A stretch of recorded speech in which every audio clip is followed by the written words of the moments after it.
Hello, everyone.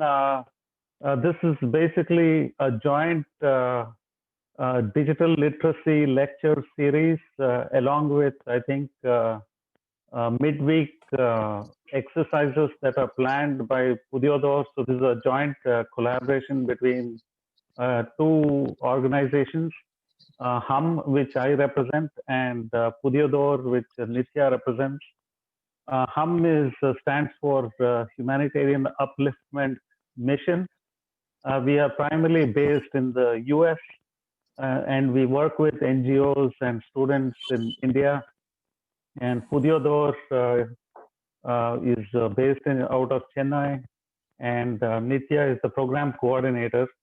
So this particular program is a digital literacy education for, at least the way I see it, for students and youths in urban and semi-urban environments.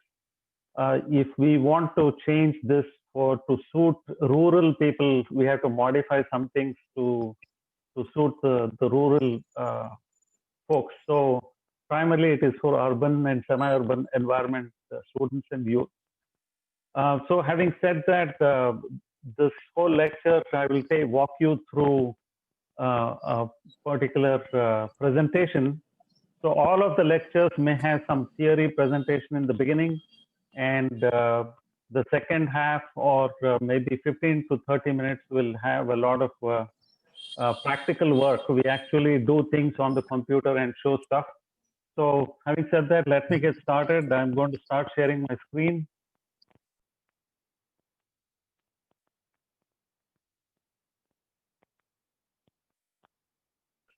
So the teachers, we already talked about basically from our organization for the Monday lectures. My name is Sudhir, and I will be doing most of the lectures. But my team members, Ramya and Dhanashree, they may also teach a couple of the sessions. We are still trying to work out which sessions they're going to teach. And then for the exercises, as Nitya mentioned, Pudiodor's teachers and volunteers will be helping. So the lecture topics are kind of over 10 to 12 weeks set out this way. Initially, like in today's lecture, we are going to study, understand computer basics and operation. Then we move on to how do computers talk to each other, right? Computers have to talk to each other. That's the way you have the internet. And then how do people talk to each other? People talking to each other, many of you know a lot of things already, like you already do WhatsApp. So we will focus on things that are not focused on WhatsApp, like other things like email. Then information storage and organization, where you have photos, you have different kinds of files, photos, videos, documents. How do you store it on your cell phone or your computer, or even on the internet, right? So what we call the cloud. Then of course you know about apps that you install on your mobile phone. So we are going to, in general, talk about applications in the computer world. Then we will do a deep dive into specific things, how to work with word processing documents. You can see there, many of you are familiar with Microsoft Word. There are other word processing applications as well, Google Docs. There are some free ones that come from open source. I will also tell you what open source is when we come to software applications. Of course, when we get to spreadsheets, there's Microsoft Excel, Google Docs again, Google Sheets.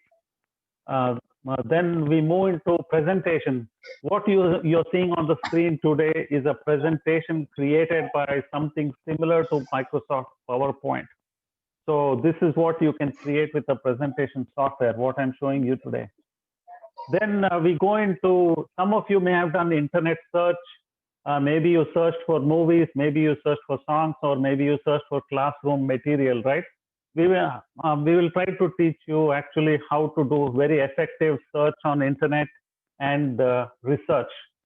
Okay, research means you're doing some college, you're in college, and maybe you don't want to go to college, but you want to do videography, right? You want to do wedding videos. How to do about it? What is the right camera to buy, right? All of that research you can do on the internet. Then, of course, there are a lot of online and digital opportunities. You could be selling products online. You could be buying from somebody, selling to somebody. You could be doing online payments. You could be doing mobile payments. Then there are online education opportunities as well. So we'll talk a little bit about it. The last topic is very important, even though it comes at the end. Security, how to make sure your information is not visible to everybody. For example, your bank account number, you do not want everybody to know it, right? So how to keep it safe, those are some of the kinds of things. And then some of the things you should not be doing on the internet. So moving on, so this basically the first lecture is, today's lecture is on computer basics. At the end of this lecture, we want you to, if somebody asks you, right, Nitya comes and asks you, what is a computer? You should be able to tell her, okay? Many of you already know how computers look, but we look at all the range of what are the different kinds of computers that are out there. We'll also look at what are all the computers used for. You know some of it already. Then we will understand terminology, right? Terminology means specific words. Words like computer is one word, then hardware is another word, right? What does hardware mean? What does software mean, right? Then I will talk to you a little bit about what are physical parts. Physical parts, things that you can touch. Logical parts are things you cannot touch, but they are actually built inside that way. So they are logically separated, right? So some of these concepts may be hard, but if you have questions, I can definitely talk you through it. Yeah. Also, you can run questions by Nitya, and there's a group, WhatsApp group also that Nitya has created. You can post questions there, and I'll be happy to respond as well. We will go into what is an operating system, what is software application, then how is the computer organized on the inside, how do I turn it on. The second part is where I will show you literally how to turn on a computer, how to log in, and then after you log in, how does the desktop screen, the home screen, how does it look? How do you log out? How do you shut down? And then how do you reboot a computer? Reboot is like you turn on your power off your mobile phone and have it power back on immediately, right? That kind of feature is not there in the mobile phone, but for computers it is there.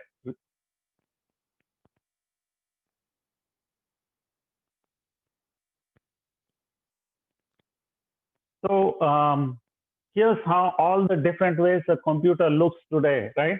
Your mobile phone is also a computer. It is one of the smallest computers, but it does a lot of things. You can do WhatsApp on it. You can talk to people, right? Some of you know how to use email on it. You can do internet search on it. You can listen to music. You can watch videos. You can play games. You can do so many things. It is one of the most fanciful, smallest computers that we carry in our pocket or in your purse, right? The next slightly bigger one, tablet, many of you may have already seen it. Basically, it will have almost the same kind of electronics, right? Electronics is what is on the inside of the computer, what we call electronics. Tablet will have pretty much the same kind of electronics like a mobile phone, but it will have a more powerful capability. It will have a larger screen, maybe 7 inches, maybe 10 inches, right? maybe even bigger than 10 inches, like 13 inches.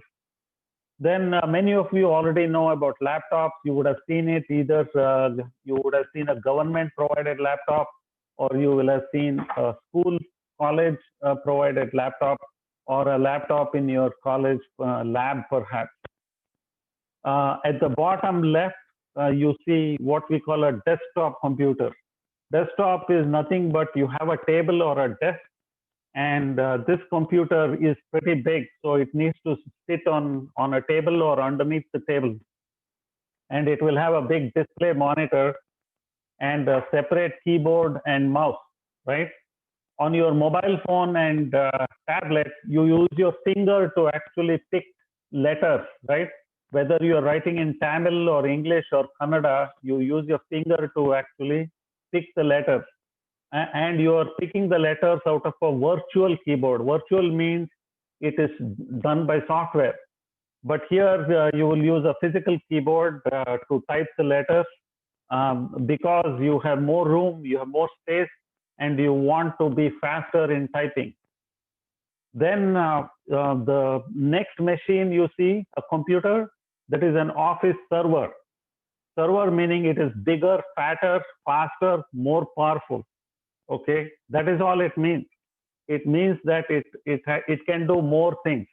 It is like if your mobile phone can, let's say, just do 2 miles per hour or whatever, running, right? Think of it as a runner. Then the office server can do 100 miles per hour, that kind of speed, right? So think of it as something faster, more powerful. At the bottom right is these kind of computers you do not see normally. Actually, 99.99% of the population will not see it. These are all computers the size of each, there will be 10 to 12 computers in each rack. Each rack is the size of a refrigerator, your fridge. Okay. If you have seen a refrigerator or a fridge, one rack will be as big as that or bigger than that. And within that rack, you can have 10 to 20 computers. And now imagine a room full of like 10 racks or 100 racks or 50 racks. Those are all the Google computers. Then you do internet search, all your Google search, all your search is going through these very big computers that Google is running either in India or in the US or in Europe.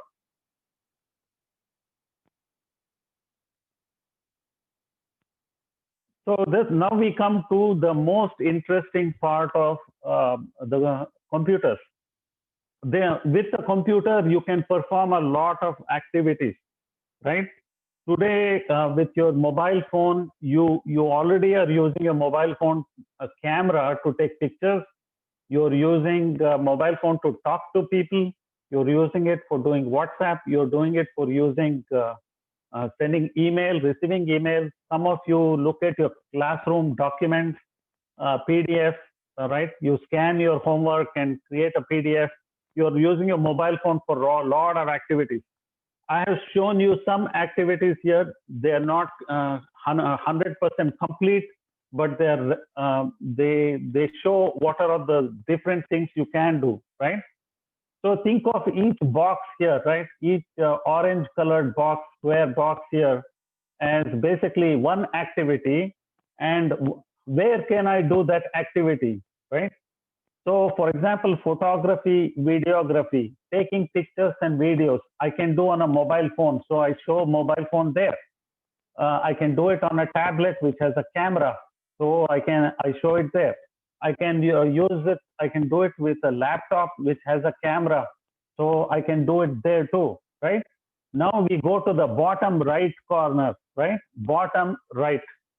So bottom right corner are activities like programming, how to write software. Software is what runs on a computer, right? Those are things you cannot easily do on a mobile phone, right? So for that, you need more sophisticated computers like a laptop or a desktop.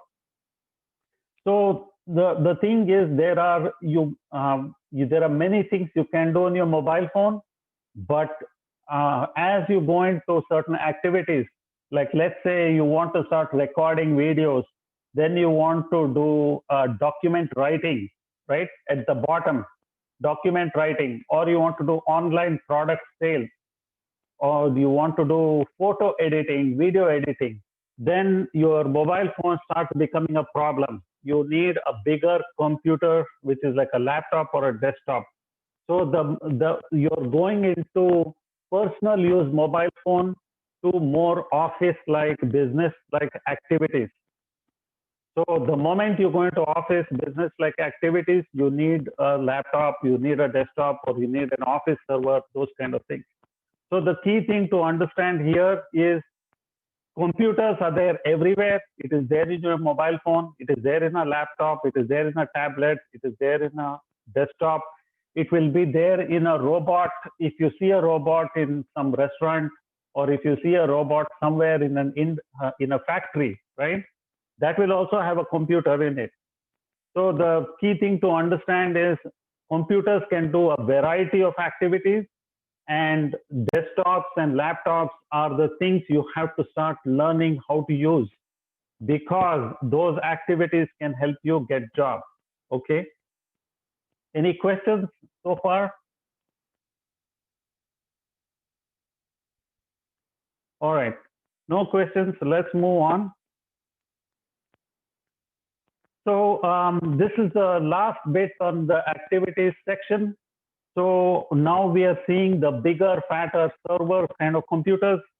So when you want to run very, very sophisticated means very powerful, okay? Powerful software, software that runs the internet, software that runs your Google search, software that runs Amazon's online store. For that, you need very powerful computers. These kind of computers are used for such activities.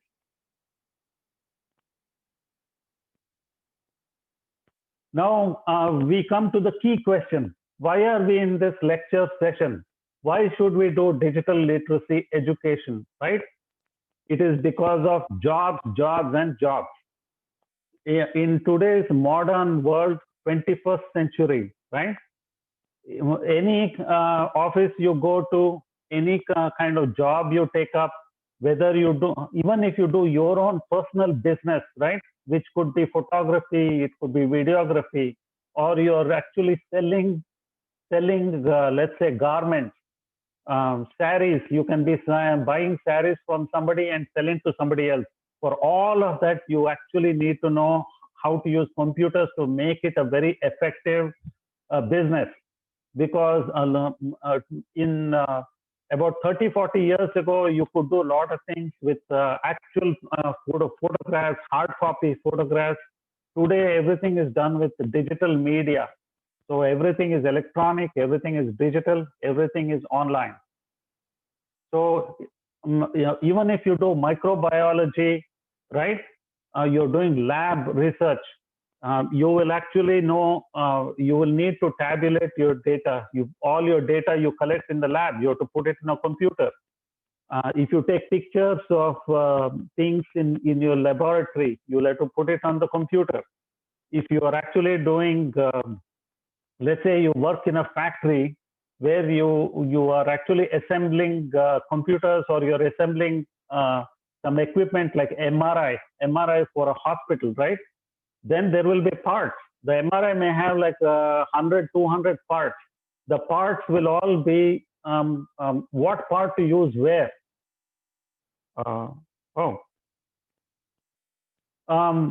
If you are assembling, let's say you work for a factory where you are assembling an MRI machine, or even a car, right? A lot of the information is actually presented. What kind of part to use where is presented using computers and display screens. You have to use how to use it. You may have to use the keyboard. So the bottom line is you have to learn how to use computers. It's there everywhere. So now you can see if you know how to talk using your mobile phone, using your laptop, you can, or the desktop, you can do customer support jobs. you can do product sales jobs, right? Where you will have to communicate with people.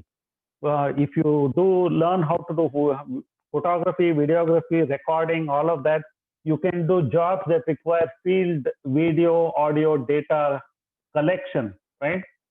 Maybe you work for an insurance company that will come to basically, once there is an accident or something, that insurance agent has to come and actually take pictures of the car that is damaged, car or motorbike.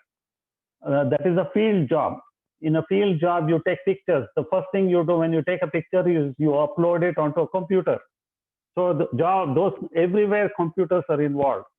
Then the last thing, there are a lot of office editing jobs.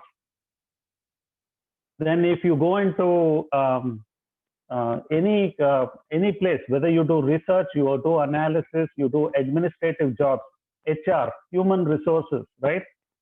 You will have documents to look at. You have to know how to view documents on a computer. Some of you will have to write documents, right? Supposing you learn how to train people, right? You have to write a training manual. Knowing how to write a training manual on a computer, that is very important. Now, if you are learning, if you know how computers work, how to shut it down, how to write small programs to power it on, to power it off, all of that, then you're getting into server management kind of jobs, server administration. Again, it involves a lot of jobs. Then if you learn how to do programming, you're getting into programming jobs that require you to use a computer to actually do the programming. So the next thing is what we learned in the previous slide was the activities for which you use a computer, right? There are also things you can learn how to build a computer itself, which means you can get a job where you are trying to put together a computer, right? A lot of assembly, mobile phone assembly happens in India today. Computer assembly happens in India today. So all the assembly things, if you know what are the different parts of a computer, you could be actually helping assemble these parts. You could also be figuring out how to repair and troubleshoot. Troubleshoot means repair, okay, for finding problems and where the problem is coming from, and then maybe repair. So there are a lot of those kind of jobs too.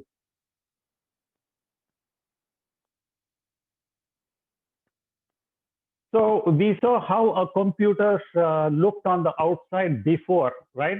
Now we are going to try to understand what are the different parts of a computer. What are the parts that you can touch?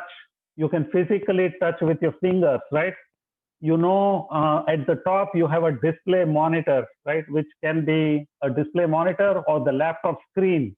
It's a part you can touch, right? So that's a physical part.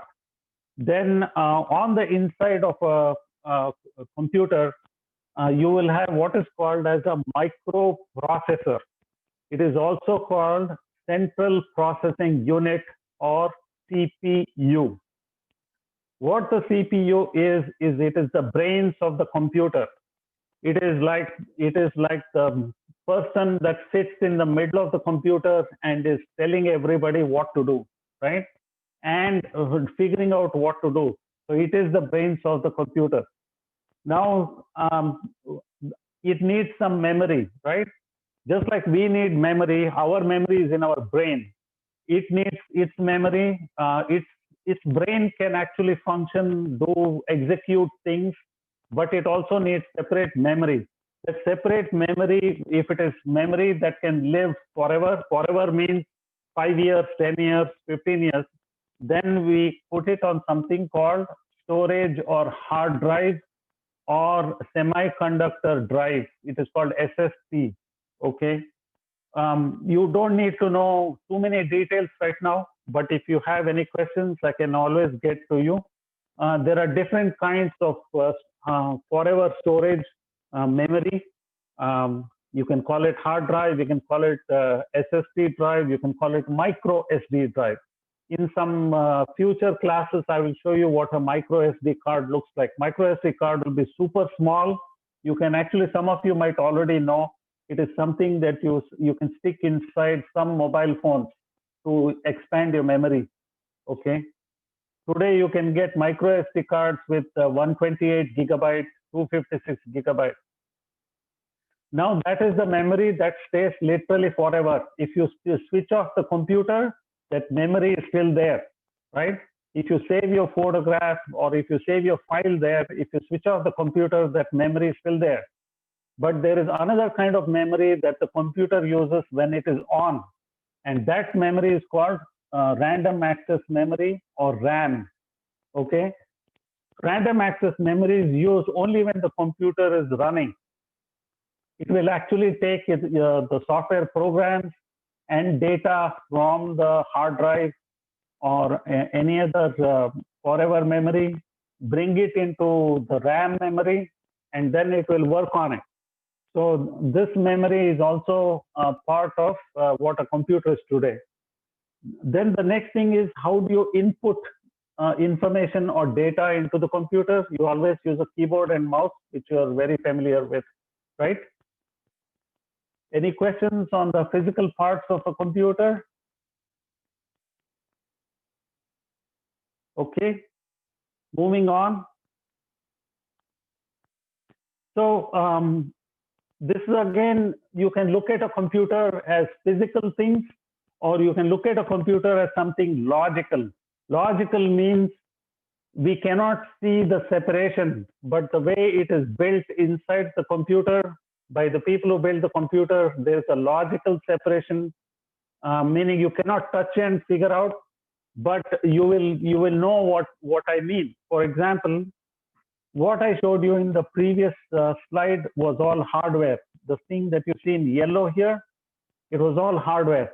The display monitor, the hard drive, the central processing unit, the random access memory, the keyboard, stuff you can touch, right? Now there is something called the operating system software. What is the operating system software? The operating system software is actually a software program. I will explain to you what a software program is very soon, but for now, just assume it is a software program that you can put on a CD or a DVD, okay, or on a USB drive, pen drive, key drive, right? You can put software on it, that kind of software. It is a special kind of software, and those of you who use Android mobile phones, you know about Android, right? Android is an operating system, okay? Those of you who have seen a laptop computer before, it runs Windows.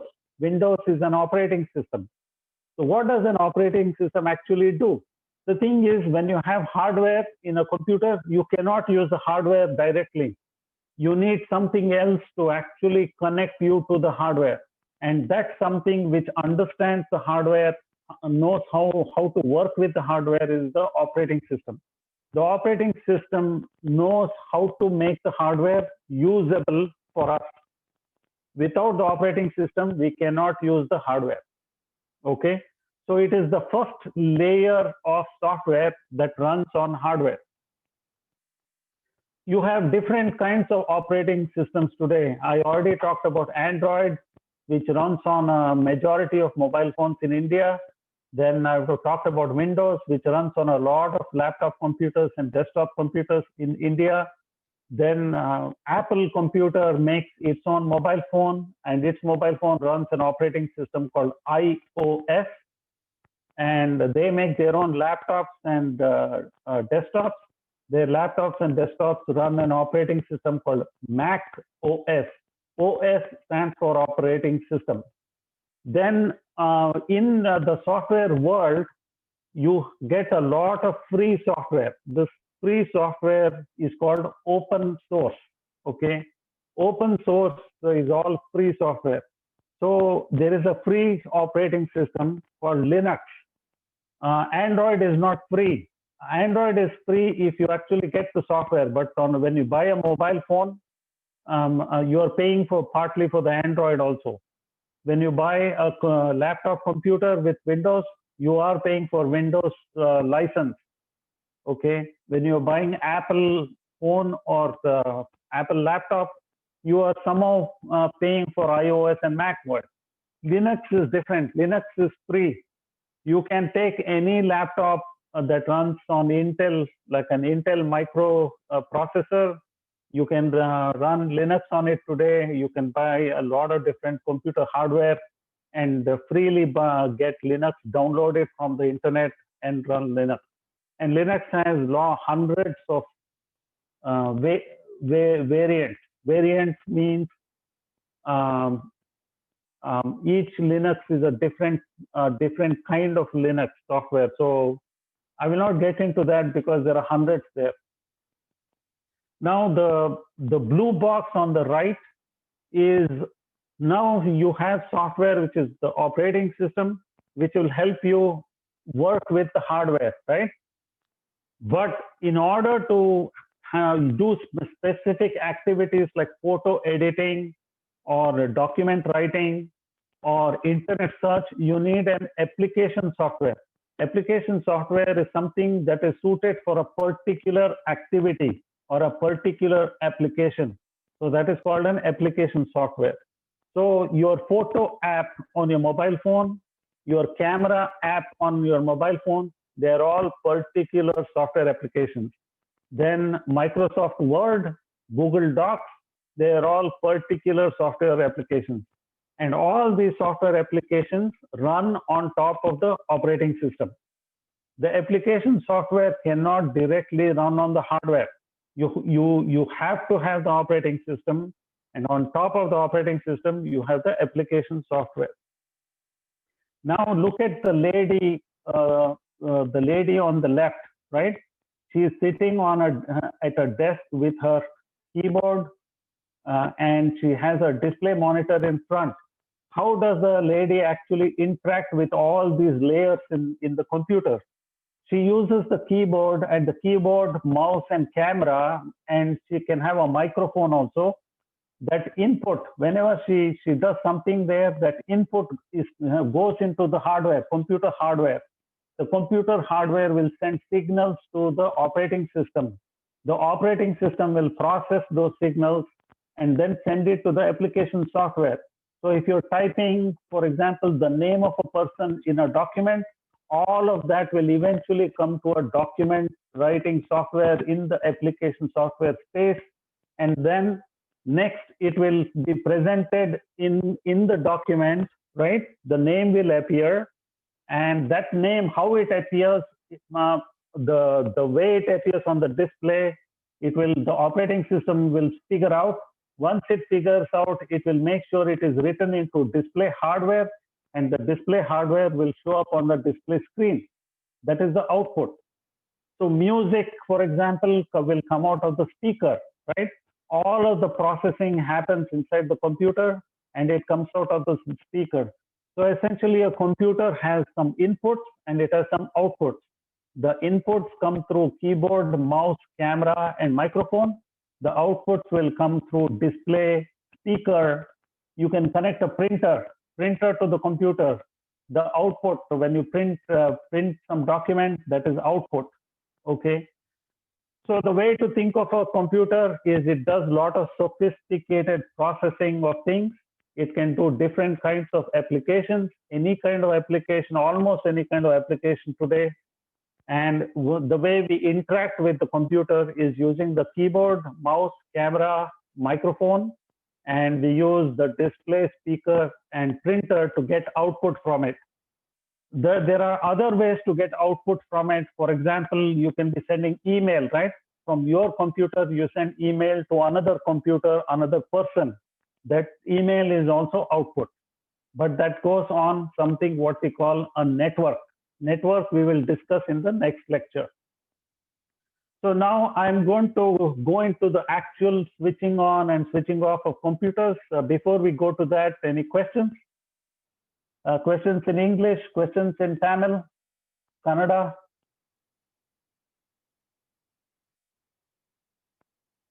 Okay, so moving on. For this, we will change the sharing.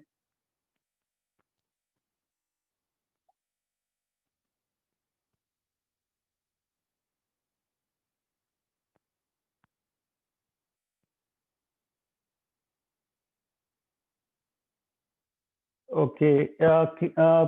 Nitya, can you see the computers, the inside of a Yes. computer? Yes, I can see Okay. it. All right. So now we are going to look at, so far we had only a presentation.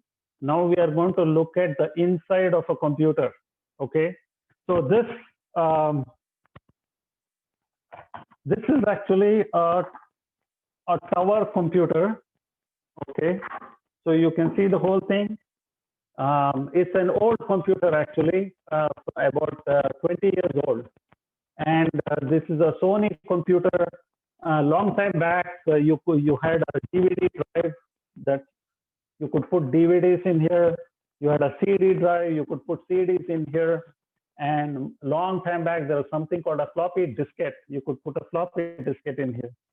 And this here is the power button. All computers that are tower shaped like this, they all have a power on button that is almost always in the front. Okay. Now the thing is, for these big computers, all of the connections will be in the back, right? These things you see here, these are all the different places where you can connect things. Today, you're already familiar with your micro USB power connection to your mobile phone. Micro USB is one particular small port, right? Then those of you that have used computers, laptops, you know a USB port, right? This is a USB port here. So these are all different kinds of ports. Some ports are very old, 20 years old. They're not used anymore. In the computer world, things keep changing all the time. So you have to keep updating yourself. So this is where the power connection goes. Typically, all bigger, fatter computers will have a 3-pin electrical power connection. Okay, and if it is in India, they're all 220 volts. If it's in the US, it will be 110 volts. Now, this is the Sudhir, inside. sorry, your voice is breaking slightly. I don't know if it's the same for others. Not breaking, but like, yeah, it's coming in sort of waves. Is anybody else hearing it like that?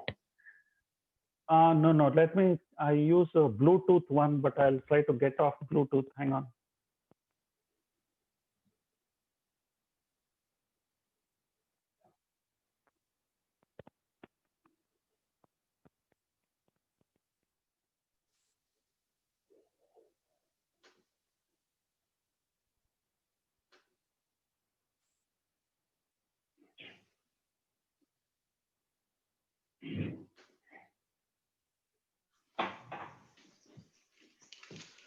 Okay, can you hear me now?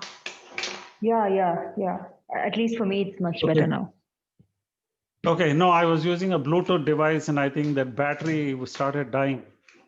Okay. Okay, good. So let me go back to sharing the screen.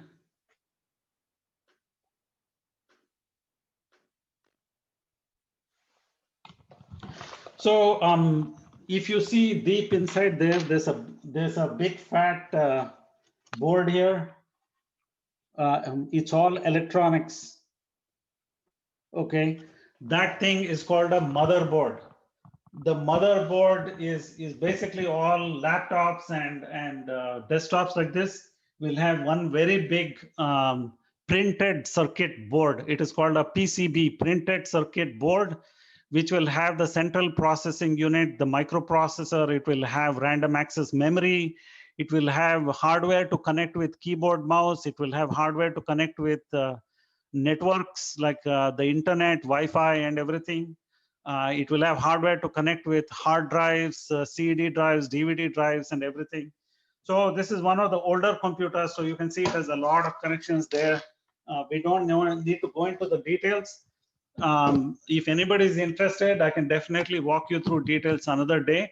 But see, this is yet another computer. Computers come in so many forms. This is a computer made by Apple. Today, you can get even smaller computers than this. This, for example, is also a computer. It is actually slightly bigger than a credit card. It is a complete computer. It can connect to keyboard, mouse. It can connect to networks. It can connect to a display. So now we have seen all the different kinds of computers, how a computer looks on the inside. So we are going to get into how to switch on a computer.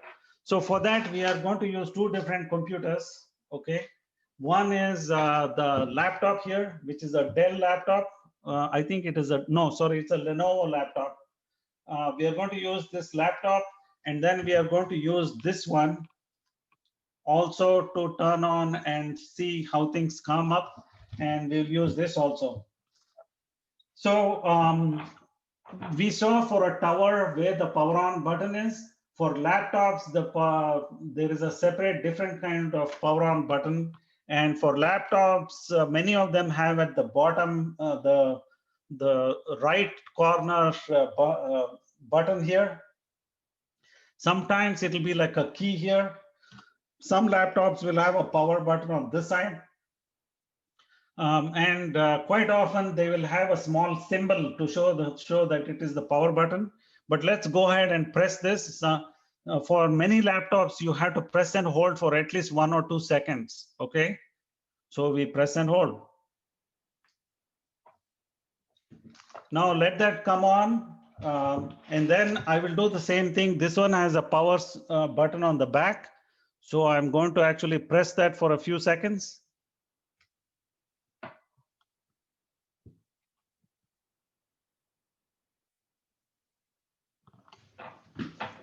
Let's see what's going on here.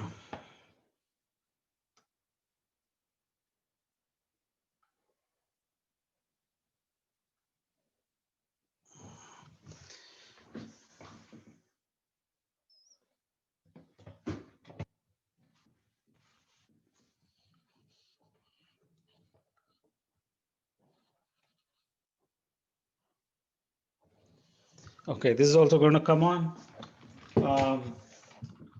See, when a computer comes up, different things happen. It depends on what kind of operating system runs on it. Each operating system shows different things when it is coming up. This operating system shows a lot of other messages. Windows and all typically do not show a lot of message. This laptop here runs Windows. So now it has come up and it is showing something. Okay. Some of them play music too. For example, this came up now. It is showing some kind of, it played a music, right? Now the next thing that once you bring it up, this one, the Windows, for example, you will need to do a login. What is a login? Login is nothing but all these computers, right? Where in your mobile phone, you can set up the security. You can set up like a passcode, 4-digit or 6-digit passcode to log in. That is nothing but basically like a password to log in. And these computers can have multiple users. If you're a family that is sharing a computer, you can have, let's say the family is Monica's family, right? Monica can have one account in her name, just like you have different email accounts. On the computer, you can have different accounts. One computer for Monica, one computer for her sister, one computer for her one account for her sister, one account for her father, like that. So when you're using your account, you have to log in using your username and your password. So here I'm going to click. Okay, so that shows basically the name and then a place for entering the password. Here I'm going to basically show you the same effect of it. This operating system pretends, looks like basically it tries to pretend like it's a Windows kind of thing. It gives you the same look and feel. We are going to do a log out exercise and log back in.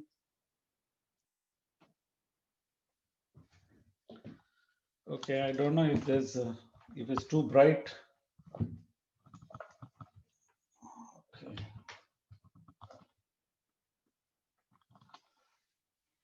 So I click on this person thing and a password box appears. And what I do is enter the password.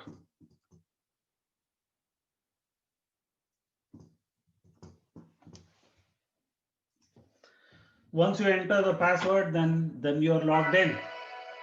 Okay.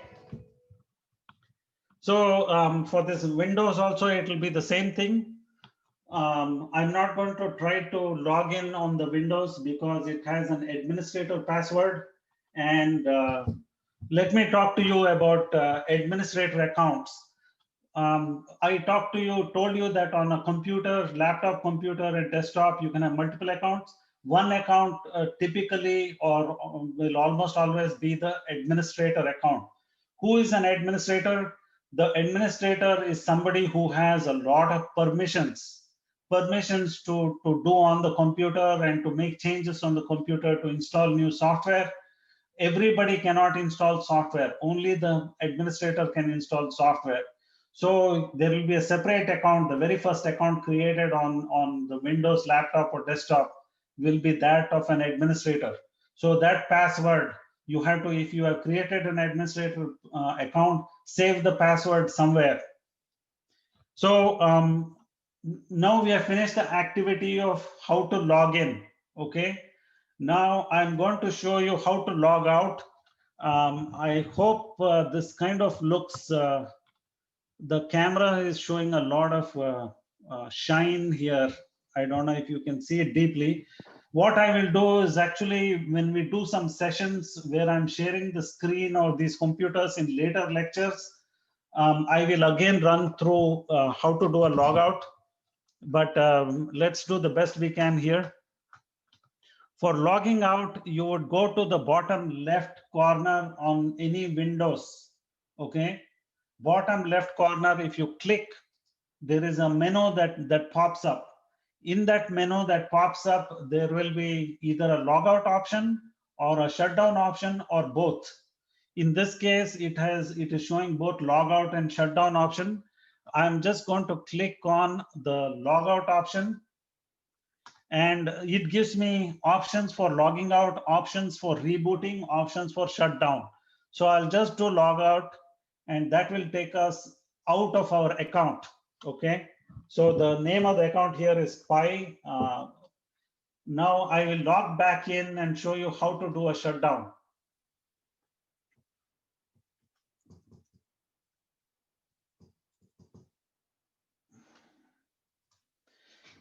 The same exercise another day we can do by trying to share the screen, which is kind of complicated with Zoom. Now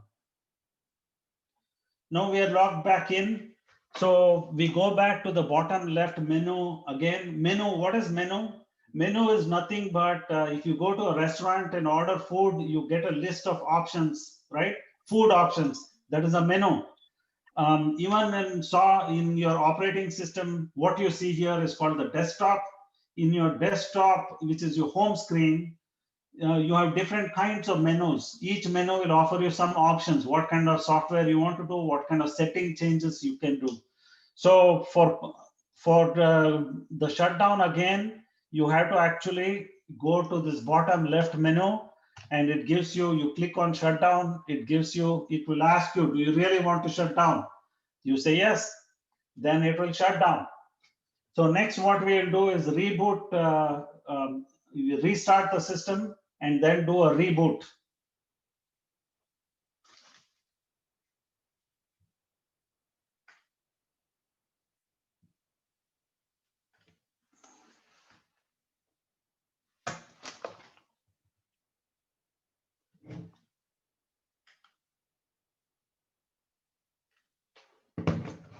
Okay, I'm restarting this system now.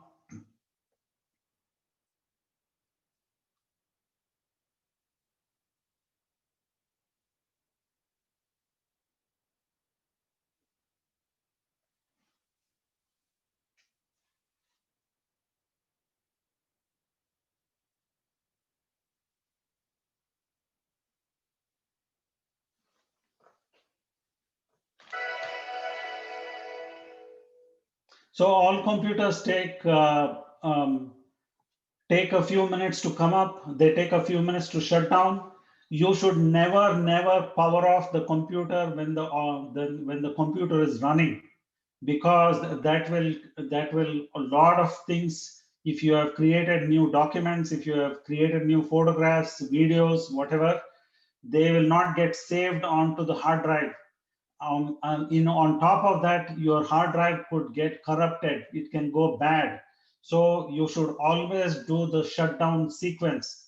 Shutdown sequence, that means properly shutting it down. Properly shutting it down is telling the operating system to shut down on its own. Now we are going to do a reboot. What does reboot do? Reboot actually shuts it down and restarts it. So we now do a reboot. We go back to the same menu, look for the reboot option. Sometimes the reboot option is there in the shutdown option, or sometimes it is in the logout option. It depends on the computer. So once you start working with it, you start exploring, you will see what options are where. And sometimes the options change. From Windows version 8 to version 10, a lot of things change.